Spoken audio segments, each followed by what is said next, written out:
Good day. This is Raymond Mutura from the Centre for Research and Organizations, Work and Family, and the Academic Director of the Family Business Executive course at Strathmore Business School. This is Edwin Obonyo, Strathmore Centre of Value Investing and lead instructor of KOMA, an SME course in conjunction with Absa Bank. And I'm Robert Yawe, a facilitator of the course KOMA and a mentor and coach at the Strathmore Incubator, IBIS Africa. So today we are going to do the discussion on the path to growth for SMEs based on interviews and meetings we've had, the three of us, over the last 2 years. Insights we've collected talking to SMEs across the country, different sizes, small and media, so that people out there could gain a bit from what we've learned. I think what to add to that is part of it is we believe that, yes, with a common narrative that the SMEs are the backbone of our economy, but the question has been, why haven't we seen growth in that sector? Why is it that we seem to remain at the small and mostly at the micro? Mm-hmm. And is there a way that we can turn this and find out where exactly are we stuck and can we get unstuck? Yeah, and maybe we started discussing these issues. Edwin and I like it being called Thursday morning chats, but that's what we have been doing for some time. And the way we began is, of course, in the business school, I have been running the Family Business Executive course for some time. We actually this year on our what we call a cohort 11 of a yearly program, and for a long time, starting to chat with them, I started asking myself, why are we not seeing conversions? We've had a number of cohorts, but we're not seeing conversions. So one of the things we started navigating is what could be the way to get a transformation model. And I think eventually we settled into saying, look, what SMEs need is not coaching. Okay, coaching can be good for corporates. What they need is business mentoring. And over time, we began navigating this issue of business mentoring. How do we, eventually look at our intervention as a business school? Yeah, because as a business school, we have the intervention of training, but you see, training is not enough. So how can we then move towards a transformation of the training? And that's why we came up with the idea of, look, it would be great if we get business mentoring sessions that try to get them to think about one or two or three things that are very specific. And I think we eventually settled in what do we call it? MPG. We call it MPG. The M stands for mindset, the B stands for processes, and then the G stands for governance. And the idea is for an SME to grow, they need to follow through the path. They first start with the mindset, then move on to installing or implementing processes. Change your mindset, not just mindset. Yes, change your mindset. The change of mindset or the right mindset. Because we could change mindset from the right mindset to the wrong one. Yes. So it has to be, can we be specific, please? Note, I'm sitting here with two academics who recently told me that if you don't have above 21 reference points, you're not statistically relevant. And maybe just to go back to that is more a history of how the Thursday morning started. Let us hear. Age before beauty, as they say. So I started off years back thinking about why is it that the GEMS segment of the NSE doesn't seem to be working. And what's the GEMS? You telling people? It's called the Growth Enterprise Market Segment. And by the way, it has changed.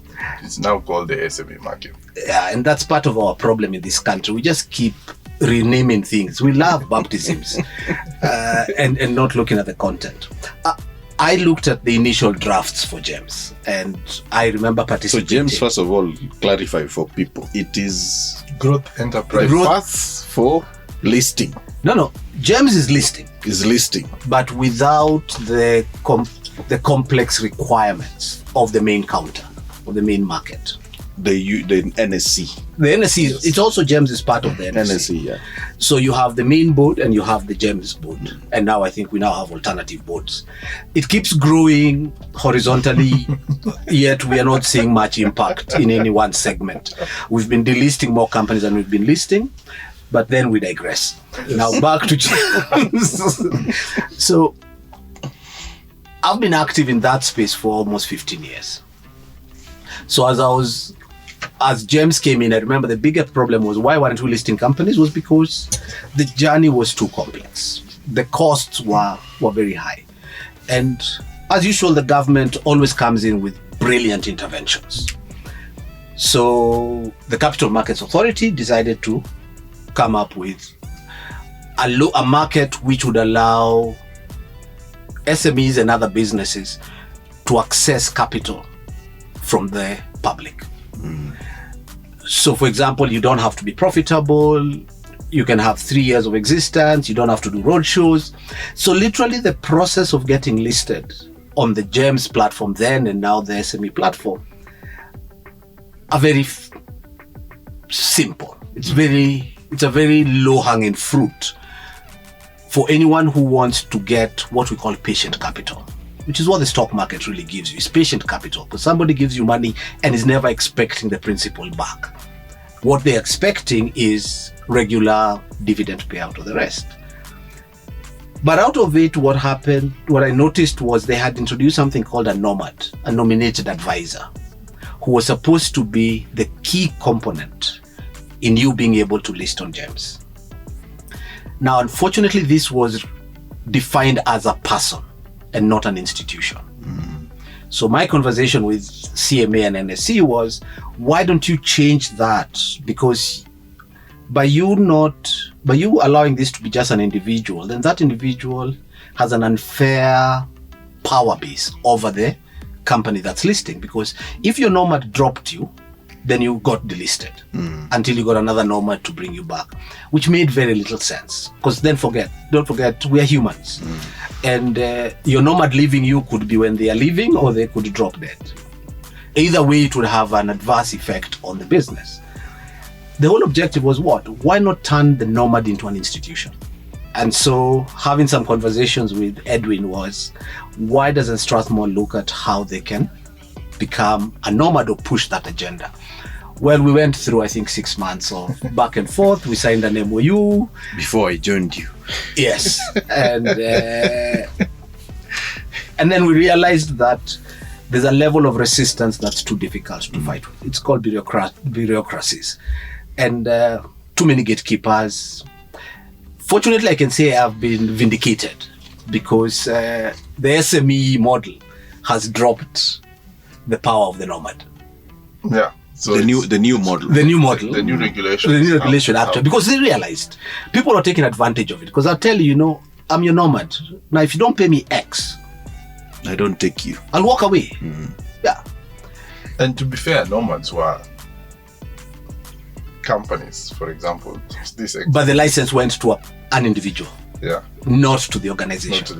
Not to the organizations. So what was the objective was, Strathmore is an institution of learning. And I have a strong belief that progress can only start off in an institution of higher learning. And sadly, too many of them have abdicated that role of being the ones who spearhead. So in the process of going through the nomad thing, we realized Edwin had students who needed to go and do valuation. And we walked around Strathmore and we found an entity. I don't know whether they would like us to name them. No, for today we can't name it. But at least SCVI was there. So Now, what is SCVI? So SCVI, Strathmore Centre of Value Investing, is a center within Strathmore Institute of Mathematical Sciences, and its main aim really is to look at the finance elements when it comes to growth. So that means if people want to get funding, for example, venture capital and private equity, if people want to list, that's why this conversation is pertinent, right? If people want to do mergers and acquisitions, So it's the whole element is on the finance end. But through our conversations, we realized we cannot start dealing with the finance end without the supply side. And that's why we came down to work with SMEs, because also partly the challenges for the financiers is deal flow, meaning give me good companies that I can invest in. And so since it's all cyclical, you cannot have demand without supply. So we realized, okay, we also need to start with supply as well. And that's why the conversation also came together with you guys. But back to what Robert was saying is when we introduced our students to do valuation, business valuation, and business valuation here is we are talking about getting the actual value of a company, looking at their cash flows. As opposed to their asset base. Essentially, right? So we say the company is worth 10 million, right? So that if you're investing 5 million, then you're worth 50% stake, right? Yeah. So the students were working together with those SMEs to get them that value. So we also work with getting business valuations as part of what SCVI does. And together with the entity, we came up with a report, right? No, you need to say something about your students and your course. No, I mean, eventually what you did is you decided to make is it a continuous assessment? So practical. So you need to tell us a bit about that. Okay. So there's a unit called entrepreneurial finance which I teach, and I've been teaching for almost 9 years now. And it's done in 4 years, a degree called Bachelor of Business Science. So Bachelor of Business Science has 3 majors: financial economics, financial engineering, and actuarial science. So it's a common course to all those 3. And the premise of entrepreneurial finance essentially is to teach them the whole process of finding a company and then funding it and the steps in between, right? So part of the course is to show them to do valuation in actual companies. So initially we never used to do that. So we would just give them, I don't know, was it theory? I don't know how we would put it, right? So we moved it to being a bit more practical, and we partnered with the business school so that we can have the SMEs, real actual SMEs, to be valued. So we would divide the students into groups and then allocate them to SMEs, and then they would go in and do 2 things. First, they would do the market analysis, competition analysis, the industry analysis, so that they have a clear view of whether the industry is growing, is shrinking, if there's more competitors coming in, barriers, what are the competitive advantage of the company, right? And then the second element was actually to do the actual valuation. Here they come up with models, look at the assumptions that they have to come up with the actual value of the SME, right? So usually that takes around, the whole thing takes around 3 months, because we do it within a semester, which also gives them time to get feedback on whatever they are working on, right? So they'll do the project will be divided into 3, and then they hand it in bits. We assess, return, they rework it, which is also a good learning thing, because one thing we realize is that most of our students sometimes don't get feedback. They start getting feedback in the workplace when they start writing reports and their boss tells them, yeah, this one is not ready, go back, rework it, right? So it's kind of a way of training them on that. And this is done in 4th year. So wamekoma kidogo, they are a bit added.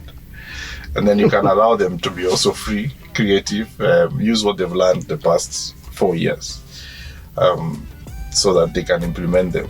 So that was the idea behind doing the valuation of the SMEs. Well, maybe I can comment that they were complementing my SMEs, my family business SMEs, because for a long time I've been trying to do business coaching, but on one hand I think the gap was to see, okay, what can we utilize in the university that can add value to the businesses we were working with, and I think this idea that you had already started was interesting, very interesting for me, because look, here is an opportunity. Because remember, we were trying to do two things. One is to expose our students to also look at the real market. The real market in our country is SMEs. I know many probably want to go and work in these big corporations, and sometimes even when they are given a job, it's just to do something very small. Yet here was an opportunity for them to begin identify places they can work, but also for our SMEs to begin realizing that it's not very difficult. It's not very far to get a student of your caliber who has understood. Do you teach financial analysis, or what do you teach? Yes, so they have done financial analysis within the last 4 years. Yeah. So it's not. So it's to get somebody who can potentially be an employee almost. Yeah. So I think that to me was very interesting when I caught up with you guys trying to discover, okay, so what do we do with our students? And I think it was very useful because what we did, I think initially in the first cohort where we did this is we put together, I think it was 17 businesses. We divided them into groups. We got them to do their desk review of the market of these particular businesses, their industry, where they are coming from, and then ultimately to get them to do the market analysis, which was very interesting. And we were the judges. We were complimenting you as a mwalimu to give them marks, and some are better than others. I think more and the good thing is what we did when we picked. It's interesting that the resources you have within a university are vast, and I think the main issue has been how do you synchronize or look for synergies across various schools, various initiatives. And the luck we had was we found SCVI, which was sitting dormant somewhere at Sims, ready to go. So we were able to domicile part of the activity there. But also the other thing was, again, it's good being in an academic space, because then the question was, how do we remove as many variables as possible? And which is why we said, let's start off with a group that has already gone through an intervention. And so the first group had gone through an SME training program. So in other words, of the 35, I think we did 35. Yeah. There were less. We reached out to 35. Yeah. 20. I think 20 came back. 20 responded, but all of them had gone through a certain 8-week program. So we knew that they at least understood a certain level, they'd been exposed to something.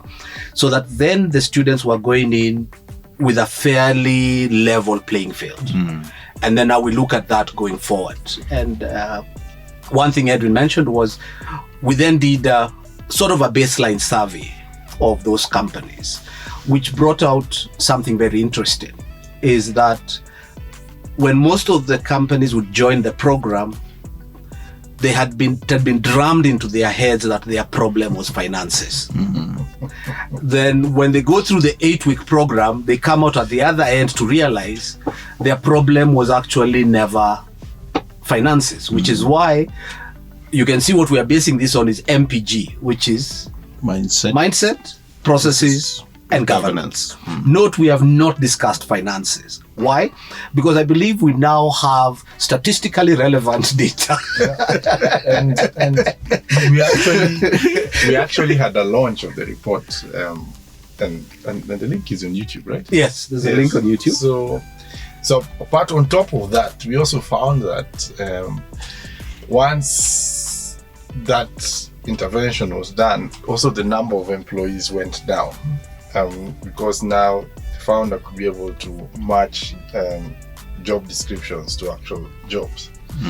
Because most of the time you find that you may be having 2 or 3 people who may be doing the same job, and so you may not even need some of them, and so you may be paying them wages, and sometimes you may not even know that those wages could have been taken somewhere else. So that led to a reduction in the number of employees. Another interesting thing is we found that in terms of education level, that the most founders in our country either have a diploma or a degree. And ironically or interesting, the higher up the degree level, the less the number of people running, yes, of being businesses. founders. So we have even at PhD level, we had very, very few that it was insignificant. Yes, it was very interesting, and I think that raises a major question.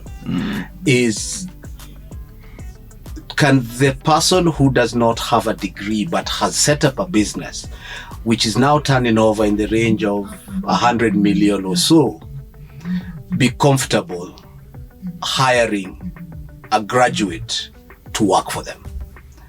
And that is where I believe we are having an issue with our SMEs moving from one level to the next, because the person who starts the business is usually a technician. He knows the technical side of the business. But for him to move to the next level, he needs to bring in processes, controls, and that is not something they are competent in doing. And what most interventions have tried to do is to convert that person from a technical person to a manager. But they are going for training. They are going for training, but don't forget what we noted was it's much easier for them to bring in the skill than for them to become the skill. I think that's the transition that we are now suffering and I think I had this mindset. I think I read somewhere and somebody was asking, if you're the founder and you're the highest paid person in your organization, then you have a problem, because it means you're not hiring people who are better than you. So you're having to hire people who are not better than you, and therefore the chances of success of your business are limited. So we have stagnation. But we also have to say that what we are saying here is the training that everyone is enrolling for. So, for example, KOMA or... You need to say something about KOMA Nukta. What are those? Yes, and it's been quite a journey. Let's not forget it's been a 2-year journey. Yes. So but in summary, what is KOMA? What is Nukta? So, KOMA is first of all, it's a training intervention. Yes, it's a training intervention for small and medium enterprises. Okay. In which we partner with banks, and we've started with ABSA. So ABSA is our main... Let me correct. It's not a training intervention. It's a mindset shift intervention. There you go. Okay. Yes, I need us to be, because... We fight with this guy. And by the way, he's right. Because the idea is we are trying to help them see that all the training is of no use if you cannot be able to institute processes and let people run your SME, right? So it's more about saying, listen, if this is what's been happening, right? And we can't also deny that they have grown their businesses to whatever level they are, right? So maybe someone, when they started, had a small space.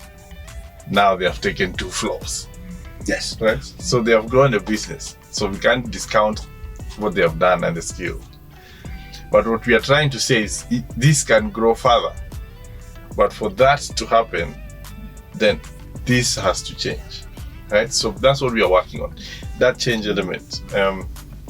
Of course, we have challenges with that because it takes time to change someone's habit. In fact, they say for a habit to change, it needs to be done regularly for 30 days, a month. Yes. And which is part of why the KOMA program runs 1 day a week on Thursday. And again, this was extracted from the research that we had done with the other cohort, when a number of respondents said what they liked about the program was it allowed them to spend a day a week away from their business. And after the 8 weeks, a number of them said, I continued to give myself that day off from the business and to move to what the late Peter Garber used to call stop working in your business and start working on your business. So that 1 day allows the founder to move away from the technical and now start looking at the business strategically. Yeah. And back to my discussion on KOMA, which of course it's similar to what we also did with family business. Is once they do the 8 weeks, we then go to their premises and we see exactly what's happening in there, because usually a founder could be more comfortable to even talk about their journey, both the successes and the challenges within their comfort zone in their company. And then we also talk more about how we can help them in terms of mentoring, so that the conversation just doesn't end in class. But we also did that with you with the family business. The family business, yeah. So I mean, the models are okay. So KOMA, which is our, for all the other SMEs, is what Edwin is running. But in the business school, I have had for the last couple of years the family business course, which runs with the same model. The model of, initially I used to do these 3 days, you squeeze everyone and do all the knowledge in 3 days or 1 week. And I discovered that is not very useful for entrepreneurs. So eventually I broke it into once a week for 7 weeks to get the intervention. And as Robert was saying, I think many of them are beginning to take that day now after the training as a day to think about the business. So, but in family business, which is like, but a family business is owned by a family. So that's a distinction, between a family business and a non-family business. And then as I've been hammering to these two, there is something called socio-emotional wealth. So there's more concern on the relationship and the connection between family, what theory calls socio-emotional wealth, as opposed to financial wealth. So it's more important. So because of that, then the course tries to look at two significant concepts. Family governance, which is our part of the mindset for family businesses, is to say, look, you're a family, you have members, you have second generations, you have your sibling, your children, or you have your wife, or you have siblings. So you need to kind of sort it out, and you have to therefore change your mindset from the perspective of the family, and how the family engages with the business. And then the other one, which we share with the other team as well, any other business, is this corporate governance. So in our case, we call it family business governance. So that is what we try to do. And then, as Edwin was beginning to explain, so in parallel after that is to say, look, let us mentor and discover 3 or 4 things you can actually pick and change, and move and transform. So for my part as a family business, I'll go to the entire family. And many times you will get that the people who come for training are not necessarily all the family members, either because of cost or other reasons. You find that to be able to do a transformation for a family business, it's not enough to just get the person who came for training. So my business mentoring sessions are targeted to the entire family, so that then we have the business mentor engaging with the entire family and trying to provoke them to change their mind into these 2 areas of family governance and family business governance. So that is eventually what we try and do. And then it was very useful, of course, to have gotten this input from Edwin and his entrepreneurial finance students, to also get a bit more value, to help, especially family businesses. Many times, many of them would think that their wealth is an asset. And this distinction of trying to say, look, wait a minute, what is this business worth? Because many of them begin saying, okay, I want to sell, or I want to eventually exit and go to the listing. But what are you exiting? What is it worth? But we also have to demystify. Why would they want to exit? Well, there are many reasons, and this is one of the other debates we've had. No. I think the question is, all will exit. It's what kind of an exit? What kind of an exit? Actually? The founder exits to the next generation, if it's a family business. If it's not a family business, then the founder most likely is exiting either to a new investor or to the stock market. So I believe what's been beautiful about the fact that we've worked with both the family businesses and the non-family businesses is that 90% of it is common. it's just about, And it's more holistic. it's narrative. It's really about narrative. So it's governance. It doesn't, the question becomes, how are you running the governance as a founder? Yeah. Because is your governance whereby you bring an independent board to help with the governance, while on the other end, it's your family who are coming in to do governance. Now you can imagine a typical African man who has run a business for 20 years or 30 years, and then you're trying to get him to sit with his Children. Who Especially daughters. yes First of all, daughters looks like it's not a discussion. we've had a very interesting We've had an interesting journey. And by the way, when we are speaking about those family businesses, we went to around 20. And so we have collected data through interviews with the 20. Of course, we've gotten common themes, but we also got differences along the 20 companies. And of course, me and Raymond now, on top of working on the radio, we're also trying to write something so that we can also disseminate. We are now doing a two-pronged approach, radio and writing.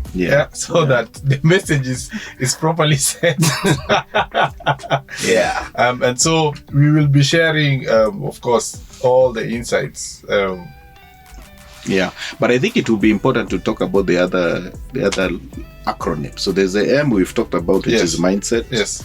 And then we've also slightly, I think Robert has touched about governance. And here we are talking about family business governance and then just general corporate governance. And I think the real issue is, so what is, who is the oversight? Yes. more of it is, what's the relationship? Is our relationship because we have a common understanding, or is our relationship blood? And I think that's where, as a country, we have interesting issues to deal with. Because I think family governance is more complex.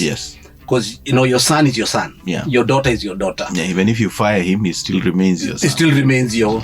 But the your governance child. here is all about external perspective, isn't it? No, even internal. No, when I say external, I mean that someone is you're getting a different perspective from the normal voices. Well, So yes and no. First of all, it's just to change the mindset Of the founder. of incorporating that there is governance. Because you see, what we've seen is that they are everything. You will find that the founder is still in management, is still in directorship, is still a shareholder. So there's no separation. So I think the issue is to say, look, how can we separate so that then we can be more efficient? But I wanted to talk about the P in relation to the other thing that we, again, in our talks, we got an acronym for, the famous GAS. So one of the things we realized is that many founders and many businesses, especially the SMEs, sometimes they don't even have the opportunity to say, okay, fine, I have gotten the ideas, but how do I move? How do I grow? How do I execute? How do I execute?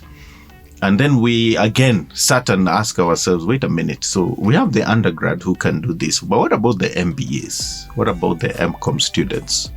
And Robert's famous definition of an MBA is that an MBA is trained to be a CEO. Although, do you think is that a correct definition? Well, anyway, he says that. But you've still not said what GAS is. So what we decided to do is to say, I'm coming there.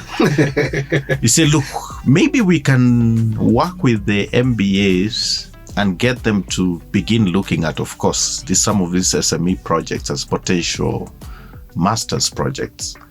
And maybe, among other things, if we indeed say they are the CEOs, they are the chief operating officers, and we also have the famous WBL for undergrad students, that happens between January and March. So why don't we think of saying, look, I get in a growth CEO, as we called him, to eventually work with the business to identify now the real issues, especially from a process point of view. And that's why the P is very important. So how are you running your business? What are the processes? What is there, and how can you begin growing? And so this MBA student then becomes a growth CEO, And then we incorporate from the undergrad students teams of different people who can potentially be, you could say, the next management or the growth team for the SMEs. Yeah. So this is another project. So we came up with, look, why don't we come up with a model that we can incorporate, a live model, that we can incorporate into the SMEs. And so after a lot of soul searching, we came up with the word GAS. No, actually, we came up with the acronym. Yes. And then it sounded GAS, and we said, wow, we'll be gaslighting this SMEs. Well, no, that's not what you were saying. Okay, anyway, so GAS, before Edwin comes and says what it is growth, alignment, simulation model. Higher, define it. Yes, and the gas here is not to gaslight. The gas here is to put fuel into a car for it to move. So in this case for us, and I just, as he said, it was fortuitous. It was not something we planned. So there is a pun there, but it was not intended. Or was it intended? The English people will tell us. And the idea is, to spark growth, put that fuel into the car here being the SME, is the MBA to kind of understand and map the existing processes, which is they go in and say, okay, for example, how do you do your accounting? They record it as is. How do you do your hiring and firing? They record it as is. How do you do your marketing? They record it as is. And this is by talking to all important elements, right? Employees, suppliers, customers, such that they can understand what is happening within the organization. Mind you, this is not shared with the founder. The founder comes to see the report later, so that they can see if what they know is happening within their company correlates to what is actually happening within the company. And interestingly, we found it in some cases that was not the case. Yeah. What the employees, for example, felt was different from what they were hearing internally. And what we are basically saying is the external element is so important, because then if people are free to talk, to say what they feel, say what they think needs changing, say what they feel needs improving.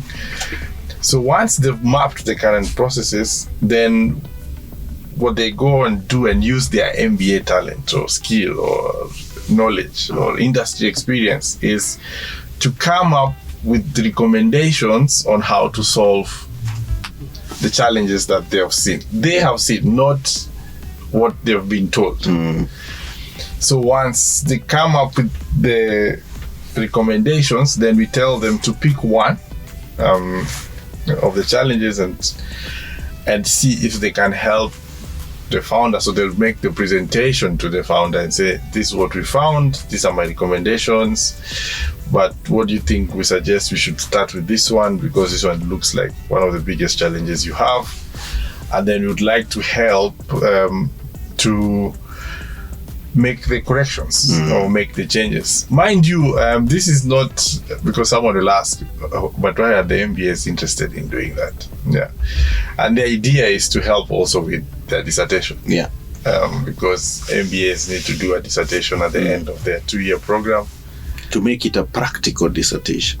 Yes, to solving real problems. Real problems. Yeah. So we also found that it's also good for them because then they collect data from the SMEs they are working. Some are working with one, some are working with two. The idea is just for you to get insights within the SMEs, which helps you both on writing your dissertation and also apply your industry experience and knowledge. And on this other side, then we hope that once the MBA leaves, then the actual founder can realize, wow, we actually need a COO here.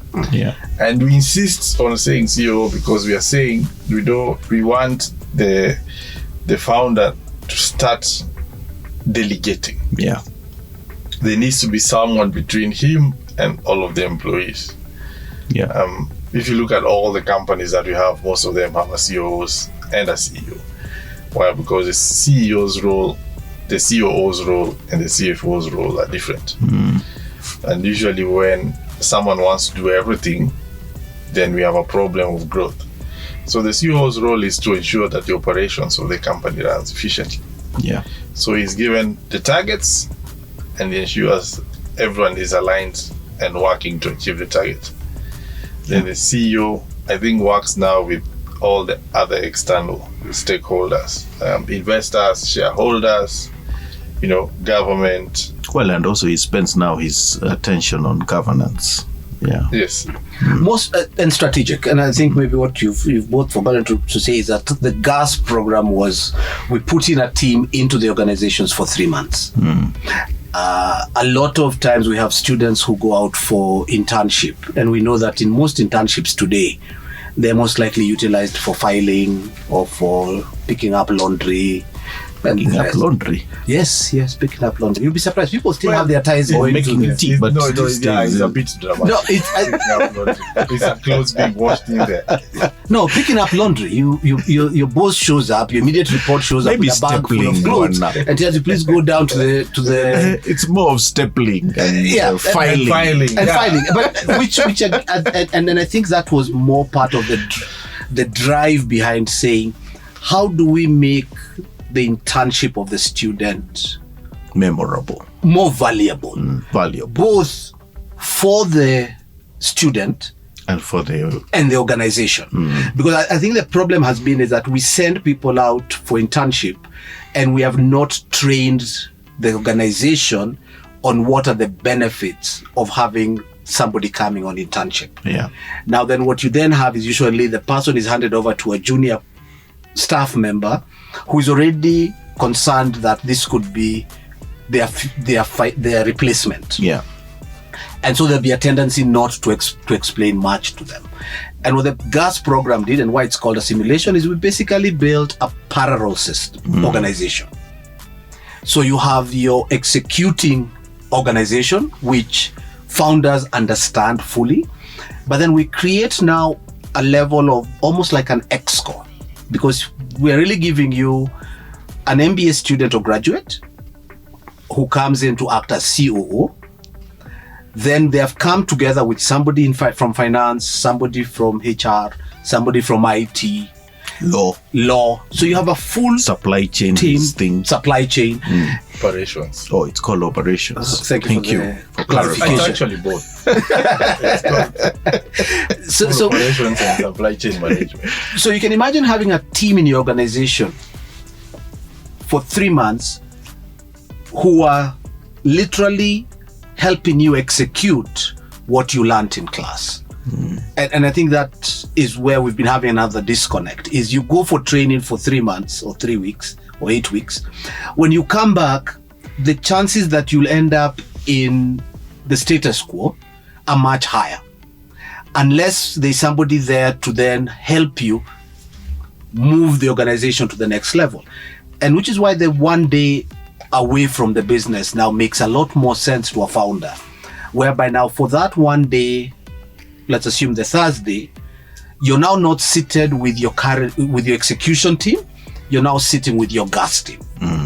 You're looking at the documentation of what's going on in your business, and you can now even share more about the business, because you know that day is to look at the business, not to work in the business.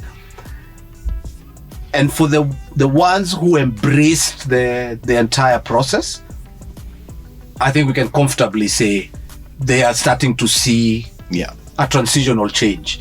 Now, the good thing with having this sitting in academia is then we can always get 2 or 3 people, researchers, who can follow the journey of these and SMEs, write a case study and case studies, and and the good thing here is that we're solving 2 problems. We're providing the researcher with relevant, real-life opportunities to research, and we're providing the industry player with a level of consultation which they cannot afford at this level. Yeah. Because if they went to the consulting firms, it will be a 10 million, 20 million cost. Yet we're giving to them at a more reasonable literally at an almost free cost. Yeah. So that to me is where the strength comes in, where we truly are now meshing what we call academia and industry cooperation, because it can't be done at conferences. Literally, there has to be a meshing. So the first mesh is the business owner comes into the institution, gets sensitized, but then we don't just throw them out of the fence. When we send them back with a team. So now we are now taking academia to them. Yeah. And then at the end of it, we then have a 360 degree, and we can then plot the way towards unleashing the SME. And by the way, for the people who will end up listening to this, we are not limiting gas to only SMEs that have undergone training. You may feel that where you are at, you may need it. Because you already come up with the whole model. So it's just a matter of also you trying to reach out to any of us, so that it can be used in your SME. Because the idea here, as Robert started when you were starting the discussion, was we are trying to transform the country, right? Because we found the challenges to the growth of the SMEs, and all this we are coming up with through our discussions on Thursdays was to find an intervention or a way to help the SMEs grow, right? So while we used the ones that have been trained and have gone through a class 8 weeks, there are some who may not have been, so we don't want to exclude them in not going through our fuel program. So how do they reach us? How do they reach us? Yes. So for those in family business, you can reach me at Mutura at strathmore.edu. You can write to me, and Bwana PhD Daktari Obonyo. Forget these guys. They don't even know what they're talking about. He's the newest doctor. For us in Strathmore Centre of Value Investing, we have SCBI at strathmore.edu. We can help you with anything that you need from finance related. If you're working on mergers, acquisitions, seeking advisory, if you want to take debt, right, on top of the gas, so that we can start building this economy to a better level, right? Yeah. Of course, we also help with, we've not forgotten the other element, which is the mindset. And then the governance, because we also have good contacts to help in setting up the governance, and then we work with you through the mindset change. Yeah, that's for the SMEs. For the students, I think there's an opportunity. We already are looking at MBA and MCOM students for our current cohort. We both have cohorts. So we're actually looking for those who may be interested in this project. And then for those who will be doing their WBL in January, we also will be looking at them to get into our gas project, to be part of it. So you can reach out to us. We'll call out through your schools, through your school administrations. And we have a gas concept, which will circulate to your emails. And you can write to us. I think we wrap that up from here. Yeah. I think it's also just to clarify that it's for the students, it's across the entire university. Yeah. So it's not only those in SIMS or only those at SPS, but even those ones in SI. Yeah. All the schools, engineering, any of you can apply. And then we will give you an opportunity to get real life experiences, so that when you go out to work, you're not too green. Yes. So as we conclude, this is Unleashing the SMEs. Yeah. Part 1. Part 1 or episode 1. No, it's episode 1. Episode 1. There'll be more episodes so that we continue this conversation. by Edwin Obonyo from Strathmore Centre of Value Investing. Raymond Mutura from the Centre for Research on Organizations, Work and Family Business in an SBS. And Robert Yawe, facilitator for KOMA. And for those of you who've listened this far, we will be having an interview with a graduate of the KOMA program and a graduate of the Family Business, who, luckily enough, also was part of our gas project, where we sent her out to work with 2 other businesses. Yeah. Thank you very much. Thank you. And see you. See you. Bye-bye. Bye.